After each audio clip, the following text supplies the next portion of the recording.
Alrighty. So last time we looked at the movement of that electrical signal through the heart, SA node, AV bundle, left and right bundle branches through the Purkinje fibers. And that pathway and the timing of those electrical events is critical for heart function. If anything goes wrong with the pathway that electrical signal takes or the timing, it's going to interfere with the heart's pumping ability. Now, what's kind of cool though, clinically or diagnostically, there's an easy way to measure the heart's electrical activity. It's called, we usually use the term E or the abbreviation EKG, electrocardiogram, or ECG, electrocardiogram, German, English, same thing. And it turns out you can measure the electrical activity of the heart non-invasively, really easily. And here's kind of what you do. Imagine here's a person.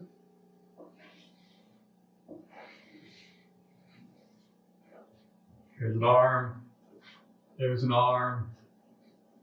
There's a leg. There's a leg. Here's your heart somewhere here. All right. It turns out that the heart is such a large muscle and its electrical activity is synchronized that any electrical change in the heart actually changes the electrical potential across your body. Now you have to be careful here. When you're measuring EKG, you're not measuring individual action potentials. To do that, you have to have an electrode in the cell and outside of the cell membrane. That's not what we're doing. All you need to do to measure the electrical activity of the heart is you could get a cheap voltmeter. Go down to Best Buy, buy a $30, $40 voltmeter. As long as it measures in millivolts, thousandths of a volt, volts are the units of electrical difference or potential. You could record the electrical activity of someone's heart. All you have to do is you take a little electrode. This could be a piece of tin foil with a wire in it. Hook that up to your voltmeter. Here's my voltmeter here. Take another electrode, a little piece of tin foil or a piece of metal attached to that arm. Hook that to the voltmeter. Again, a voltmeter is just like what you measure the electrical potential on your car battery, your flashlight batteries. It measures voltage. But if you do this, every time there's an electrical change in the heart, this voltmeter, this little analog needle, let's say, it would start moving back and forth. The reason it works is, imagine it this way. If we'll look at the left side of the heart over here, this is the left. If the left side of the heart were to depolarize, we do know that means sodium ions move into the heart. Well, imagine you're like this. If all of the sodium is moving this direction, from your left to your right, it's going to make this arm more positive, this arm more negative. That's what the EKG is detecting. It's not detecting inside versus outside of the cell. It's the electrical potential due to all of these action potentials occurring at close to the same time. It changes the whole potential across your body. So as the sodium moves in, this arm would get positive, this would get relatively negative. You'd see a change and that little arrow would move. Now, this does cause some limitations. What would happen if you had sodium ions moving in right into the apex of the heart, straight up the middle? Is that going to make this arm more positive or this one? The answer is none. It's not detectable. That's why when you go to get an EKG, they don't actually stick 2 electrodes on your arms, do they? They put them on your arms, your legs, around your chest. So you can look electrically, sort of, at a different view depending on which electrodes you're using. Now, also, if we hook this up to a regular voltmeter with a needle on it, all you can see is that arrow would move back and forth 70 times a minute. Wouldn't be very useful information. You could tell, hey, there's something electrically going on, but you wouldn't be able to figure out what it is. So the way an EKG works, it is basically a voltmeter, but they take that voltmeter, imagine this is now your voltmeter, there's your little analog needle sticking out.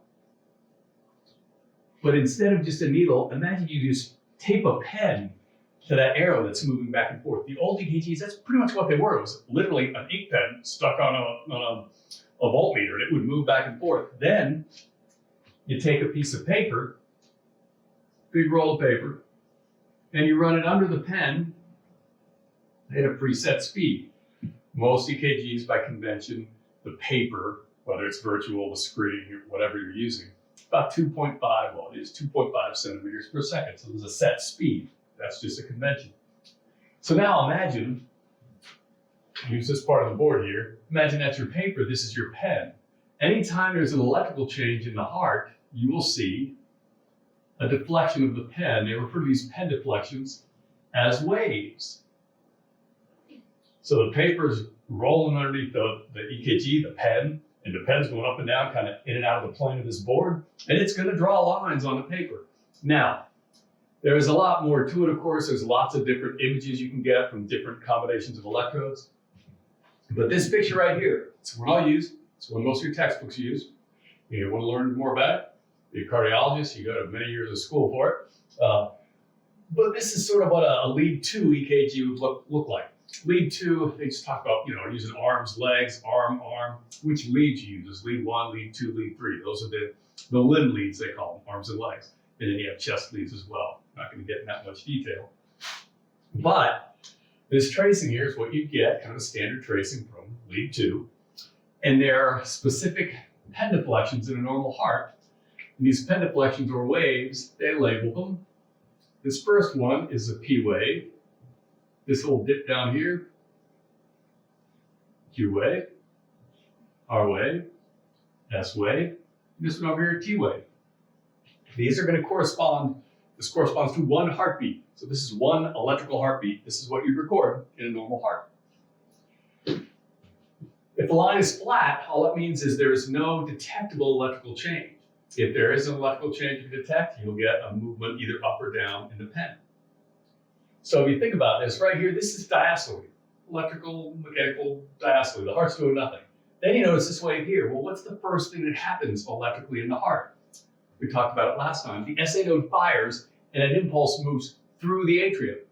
Now the SA node itself is kind of small, not much detectable, but as you depolarize those atrial muscle fibers, that's a fair bit of mass there. You can detect it. So what you're going to have to know with an EKG like this, label the waves, P, Q, R, S, and T, and then just tell me what they're measuring electrically during one heartbeat, and you might relate that to what's happening mechanically. So the P wave is actually recording atrial depolarization. And of course, after a muscle depolarizes, what does it do? It contracts. So the P wave, you get that impulse moving through the atrium, then you can watch them mechanically. They're contracting, squeezing that blood down into the ventricles. Then you'll notice there's this flat area here.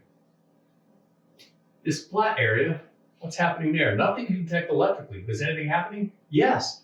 The atria are depolarized. The atria are actually contracting here. You just can't see it electrically. You can watch it mechanically if you have the chest open. You can look at the atria. And in fact, this period of time, this flat line right here, is about 0.1 seconds long. That's when an impulse in the AV node, it's too small of an electrical change to pick up with EKG, but that's when it's occurring. So this is when the atria are contracting and topping off the ventricles. In fact, there's a time interval they usually use when they're analyzing these things. Beginning of the P wave to the beginning of that next wave is called a PR interval. Yeah, it's technically a PQ interval, but some people don't have the Q wave, so we'll kind of ignore it. It's called a PR interval. It's basically the amount of time it takes when the SA node fires until the impulse makes it into the ventricles. So that includes the impulse moving through the atria, about 0.06 seconds, through the AV node, about 0.1 seconds, so that's your 0.16 seconds. Now this big mess here, the Q wave, R wave, S wave, we'll sometimes collectively call that the Q, R, S complex. These three waves are actually recording depolarization of the ventricles. Even though sometimes the pen goes down, sometimes up, sometimes down, it's all depolarization.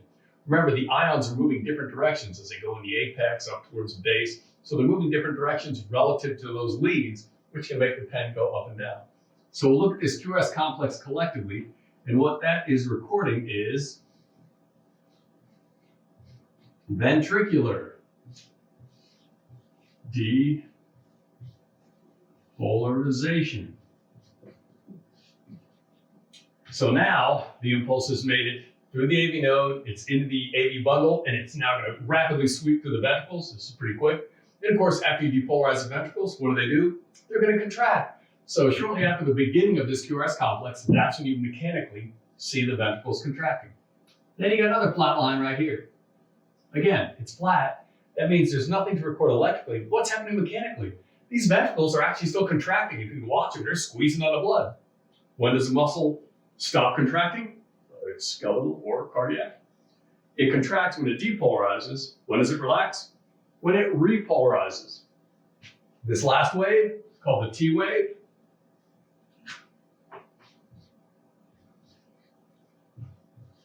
And that is recording ventricular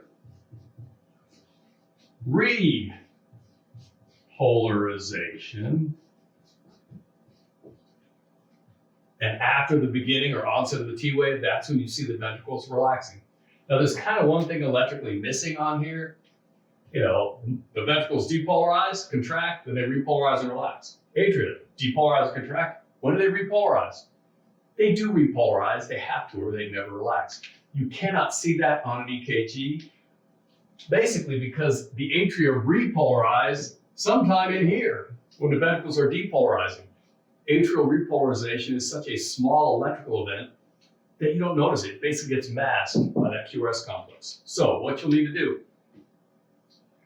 on a lead 2 EKG, be able to label those waves, P wave, Q, R, S, and T wave. Tell me what they're measuring electrically and what they correspond to mechanically as well. And so I might give you an EKG tracing like this. You'll have to label it and tell me what's going on. Or I just might ask, what part of the EKG indicates repolarization of the ventricles. You'll say T wave, things along those lines. So that's our EKGs, and I'll give you a little bit more later. Take care.